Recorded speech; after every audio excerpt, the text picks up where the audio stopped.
With the newsfeed late night, Samia Suluhu Hassan has been sworn in as the first female president of Tanzania following the passing of John Magufuli. Now, she took her oath of office on Friday at the State House in Salaam.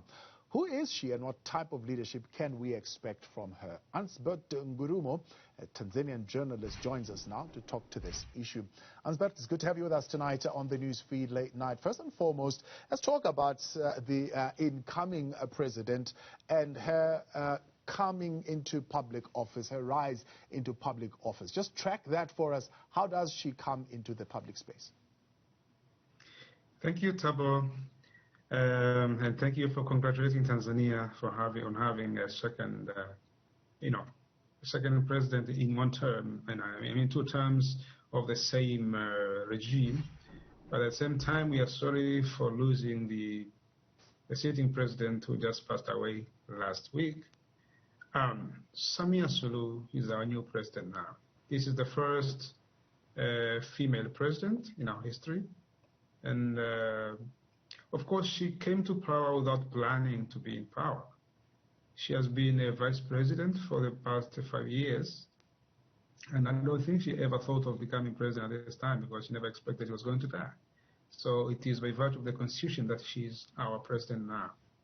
But now talking about her, some of us, from what we know about her, she's a complete opposite of the person she's replacing.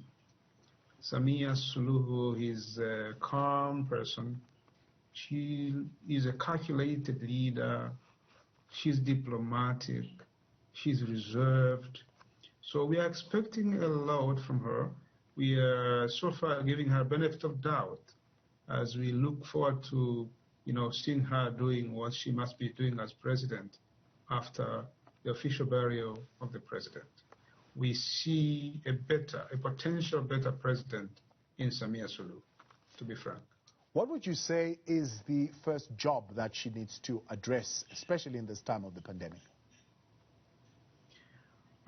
With regard to the pandemic, I think she has to act differently and take the nation from the state of denial that her predecessor put it in, because for the past 6-8 months now, we have been living in denial in Tanzania about the existence of COVID-19, and even when we reached a point whereby the president was about to concede, he sort of, came up with the statements that were not friendly in the way we should be handling the pandemic, especially with regard to the use of masks and whether vaccine should be used.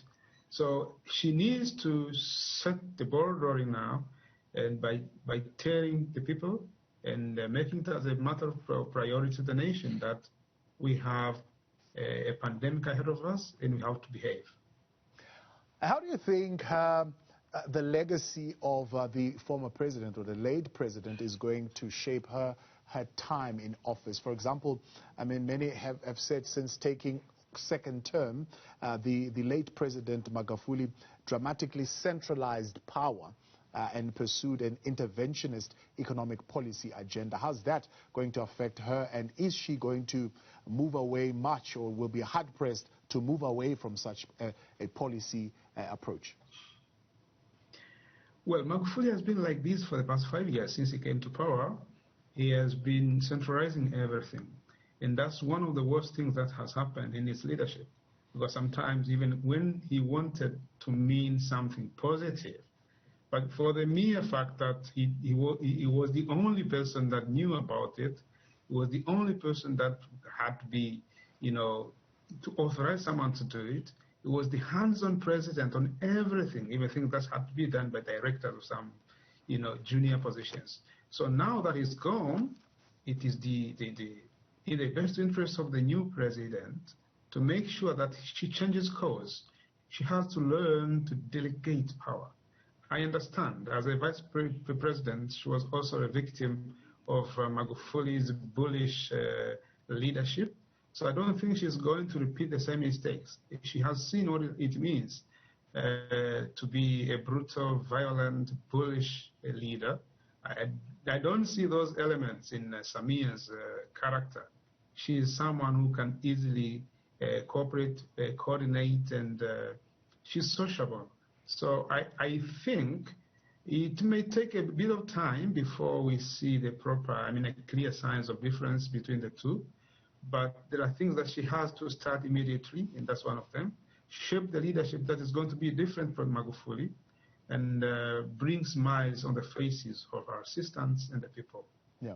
Talking about the type of leadership that she must display, what is the feeling of the opposition on her ascendancy into the president's office? I know they previously would feel marginalized. In fact, there are even reports of opposition leaders disappearing and being physically attacked. From what I know right now, the opposition is breathing, is sighing with relief for what is happening in Tanzania. And despite that, we are celebrating, the life of Magufuli, and he'll be laid down. He'll be laid down in the next few hours, probably. Yeah, it's on Saturday. Yes, we are saying the departure of Magufuli is a good omen for Tanzania. Some people have gone to the point of saying it's good riddance.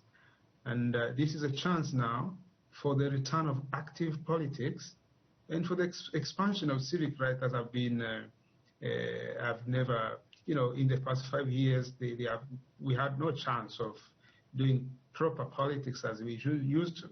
So the opposition now, even from the condolences that they have been sending to the new president, you could see there is a bit of change even in the tone in the way they address, her, and they are very optimistic about what she's going to do and be as a president. Now, as a journalist yourself in Tanzania, what are your expectations as far as media liberties are concerned? What are you looking to hear from her, and what would be a sign for you to say, well, we are moving into a dispensation that is less restrictive of media participation in Tanzania? I understand it is going to take time, because having been under 5 years of dictatorship, even now you can sense some people are even afraid of Magufuli as he's laying in his coffin right now. So it is going to take time for the media to unfold and start writing stories as they used to.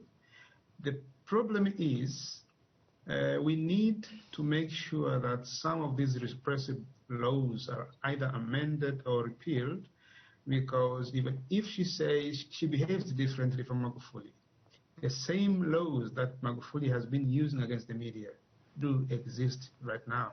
So as a media personnel, I think we have to speak up against the repressive environment whereby we've been operating. And we are speaking about that already. So we are waiting for this season of mourning to end, and then we start working as usual. But I hope, even if it won't be as much as we wish it to be, it will be a different Tanzania where media can operate fresh, and at least we can do investigative journalism, you can do analysis, you can write stories that are worth calling stories. Now, just explain to us, just to get, and what are the implications of that as far as the elders in the party, and what influence they will have on her and the decisions she's going to take? As far as I know, by the constitution of CCM, she's an automatic chairperson of the party. But of course, there is a process that they are going to follow. Already, the publicity secretary of the party has announced they are going to hold in the national convention for the party, so that they vote for her as president, and she as chairperson, and she doesn't have a competitor for that. So that's clear. She's going to be chairperson of the party. Right now, they are so much involved in finding her replacement as vice president, which has also to be endorsed by her party. Some names are being floated so far. I hope by mid next week we'll come to know who is the vice president. Now, as a party chairperson, she also has a duty to appoint a Secretary General, because right now the ruling party doesn't have a Secretary General, because the person that was Secretary General for the party was appointed, I think 2 weeks ago, to be the chief permanent secretary at the State House. So that's another thing that she has to do. Maybe she may have to do a bit of reshuffle to shape the party according to her priorities and her approach of leadership. We expect a shakeup within the party and within the government. I understand some senior party leaders are behind her. So I think she's taking advantage of their experience. And as we know, Samia is a person that can be advised. She's a person who listens. So by the mere fact that she was not preparing to be president, now she is one. Yeah. I hope she's going to be heeding to the advice of these elders as she gets into the real boots of the leadership. Internal factional rivalries within her party, I mean, how is that going to affect her? Does she have a political base to support her? And is she what they say, a person of her own? Factions within the party are not very clear right now. Normally, with these politics, especially with the parties that are liberation parties, they tend to have a communist approach in leadership. So once the top leadership is established, they all tend to, go around the leadership and obey whatever directives are given. This is the CCM we know. This is how they operate. They are more dictatorial than democratic.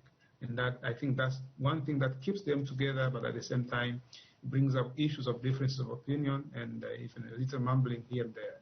So I don't think there'll be so much of power struggle within the party. And I'm not sure if Samia is a person who wants to run for president 2025.